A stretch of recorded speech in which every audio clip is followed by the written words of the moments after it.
Well, it's me, Dr. D, once again coming to you quickly.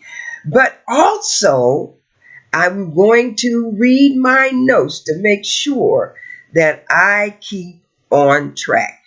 And the reason why is because, I was sitting thinking about the conversations I've heard and had over this last week because it was all coming to fruition or to a close of this second hour of 2026 called February. And this is the year we get it fixed. And you know what really brought that to my attention was the fact that in celebrating February as Black History Month, which is the shortest month, but this year it was a profoundly distinct February because it had exactly 4 weeks, 28 days. And guess what, guys? It doesn't come that way very often. So I'm going to, as always, give you a little insight on my thoughts and what I went to my two sources, of course, which is God and Google. And I wanted to get a better understanding because as I listened and think about what Black history is, it's about the journey of a community, a nation of people. And they call it Black History Month, but it's all man's history. Why? Because there were other humans doing negative things to other humans because of the figment of their imagination dealing with the color of your skin.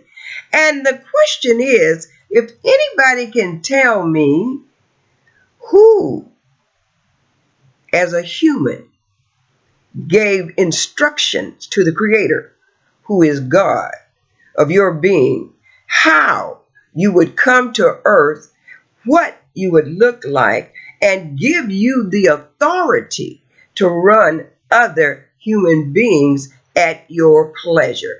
As a matter of fact, I'm going to go to my notes because this is some serious conversation.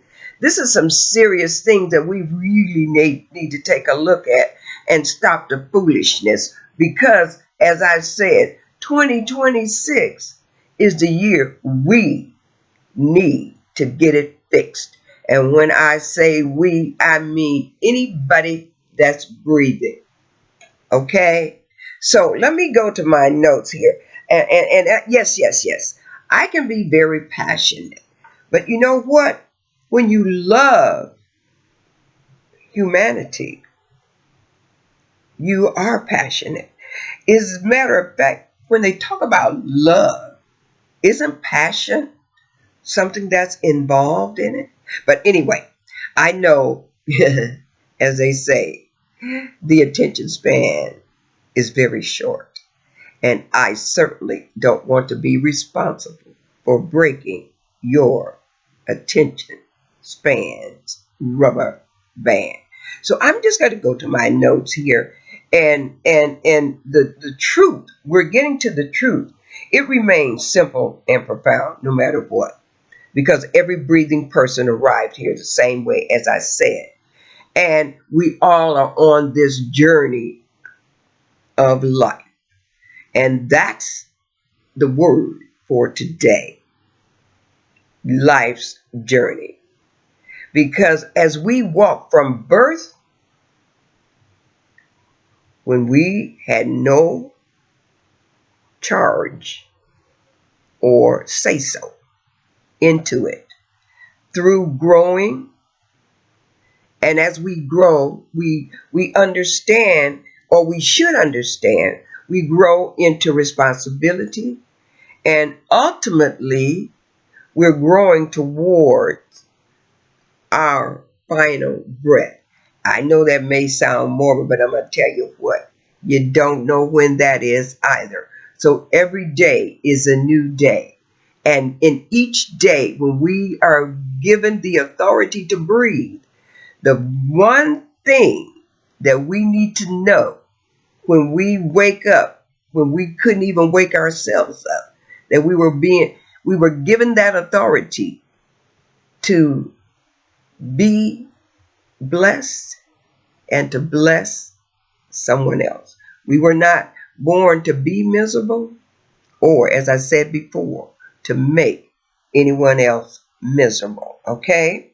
Now, when I go to my sources to get a deeper understanding, now, according to Google, it reminds us that life is a journey, an ongoing process of growth, learning, twists, turns, detours, and discoveries. It's not just about reaching a destination, it's about who we become along the journey. And each day is the destination of the journey. And then the Bible, which is the book of history, as I said, it's every book has a title, and the history book of life is called the Bible. And life is revealed as a continuous, listen to this, unprecedented, unpredictable, unimpressive path where fulfillment is found in the process, not merely in its outcomes. It teaches us to embrace the winding road, recognize lessons in hardship, and find meaning in the everyday moments. Lessons and things that we learn is, to me, I look to it as fertilizer, because we all come from the seed, and seed needs fertilizing. And sometimes fertilizer, and as a matter of fact, most of the time, fertilizer stinks, but it's to maintain and strengthen the fruit that it is going to produce. Okay? Now, mapping the journey, because when you're on a journey, you have to know where you're going. You always have a map, and then there are mile markers in on that journey. As for me, like, mile markers to me is age. Like, in the beginning, when I was old enough to uh, work, which is usually you did double digits or whatever, right? My first job was a summer job when I was 12 at our school to be an administrative assistant. Then when I graduated, I got married at 18. Okay? And during my marriage, I got a manager training, teaching retail services for customer service and managers, right? And with that, I learned how to take my skills and the blessings that I was blessed to have to work with one of the largest retail companies to train managers and customer service and people to do that. And then when I turned 27, there was a one of those hard things that happen when it talks about the ups and the downs, the bad and the ugly. I realized that when it comes to life decisions, we do make them. And sometimes we make life decisions that may look good to us, but they're not good for us. And once you recognize that, if you make the correction, you can continue on the journey. I look at it as, on the journey, I had a flat tire or something, you know what I'm saying? Or this was more like an engine blew. You know how that is. It was more devastating than a flat tire. And that happened when I was at mile marker 27. And through that all, the engine got fixed. As a matter of fact, the realization was You and I were not husband and wife material, but we can always be friends because there is a love, and we need to love each other for who we are and not what we want it to be to each other. But in the process, you can't take away the responsibility of being a father, as well as I cannot walk away from the responsibility of being a mother. So we can be good parents, even if we can't be good husband and wife. And that was a blessing because it worked out and the journey continued to the point of when I turned 40, I was promoted and asked to move from my home to Georgia. And that was at 40. And you know what? That was one of the best decisions, even though it was a little scary to a certain degree. But I did it. Why? Because greater is He that is in me than he that is in the world. And I trust in my Creator, the one that knows me better than I knew myself, but also to know you are going to show me what I gotta do. And you know what? He did. And you know what else he showed me? He showed me after retiring from there that at 60, I became a television show producer. I became a producer of facilitating events. Listen, these are mile markers in your life. And as you grow through them, then you will get to where you are purposed to be. So let me go on here because time is quickly fleeting. Now, the thing is, when you understand what a journey is, okay? The Bible is the true roadmap for your journey through life. And that's what the journey is. And every journey that I was saying before, the mile markers, you have them too. You have a 40. You have a 60. Because that is what comes on the journey through life. As a matter of fact, I'm heading up on mile marker 77. Okay? Woo! And you think that I'm not excited? Wait, just hold on. Change is coming. Anyway, let me go on here. And the effect of making sure that you keep your eyes on the road. Okay, don't get distracted by a lot of a lot of times in your life people plant weed seeds in your garden. Girl, you gonna do that? Ooh, aren't you too old to start that? Ooh, you sure you want to do that? Those are weed seeds, and they are hazards that you must survive.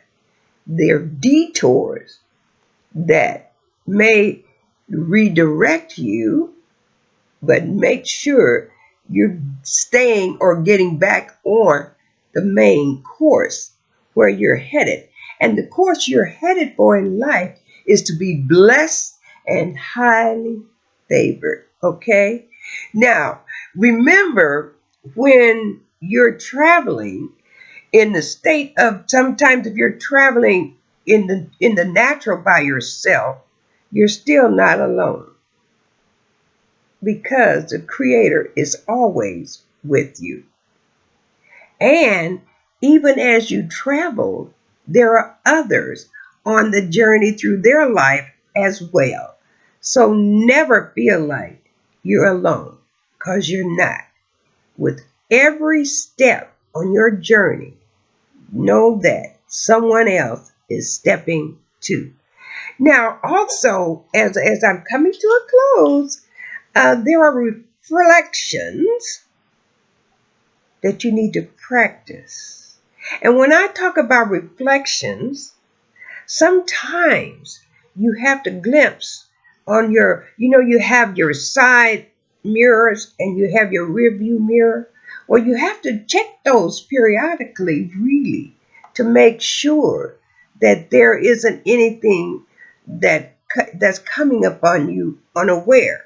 Okay? So, in the reflections that you must practice, choose to remember. And when you choose to remember, sometimes you might want to write it down so that you can read it and it will give you the strength and the what I want to say, the light in your spirit to know that you can make it. All right? And choose what makes you your, I want to say, the desire to be better. Make sure that you keep when you're being filled, because you must stay filled. And you know what? How you stay filled truly, through prayer, meditation, supplication, and reading the book of history that has the directions in it. And you must honor it. Honor where you came from. Honor the fact that you were blessed to be breathing another day. And whatever causes you pain and misery, get rid of it. Release it. You know how there comes a time when you have to go through the car wash and clean out your car? Well, on your journey, you got to clean out that stuff that squats in your mind that makes you feel bad, mad, and sometimes it makes you feel like you're all alone. Once again, as I said, remember, you're never alone. And the process as you go on your journey, there are key truths about your life's journey. Process over destination. Live fully now, not someday. Growth and learning. Every experience teaches. Unique and personal. No two journeys are the same. Challenge and obstacle. Resist that which will cause you to stop and build resilience. Self-discovery. The road reveals who you truly are. That's the part when you take a look into your own eyes and ask yourself, is what I'm doing good for me and others? Is what I'm doing what I'm supposed to be doing according to the purpose of my Creator? And you have to listen, because you will get an answer.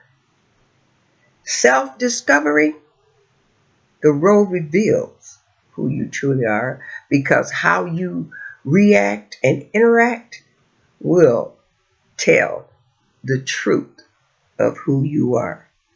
And know that life is not a straight line. It's a winding road filled with experiences, relationships, and moments that shape your meaning. And your final charge as I close: when history is reduced to a single month or a single narrative, it reflects how distorted the human mind can become under the influence of negativity and fear. But hear this clearly. Never, ever let a negative spirit squat in your mind. Don't let it convince you to give up. Let adversity be the fuel that makes you grow up. Never, ever give up. You were given authority to dominate your world.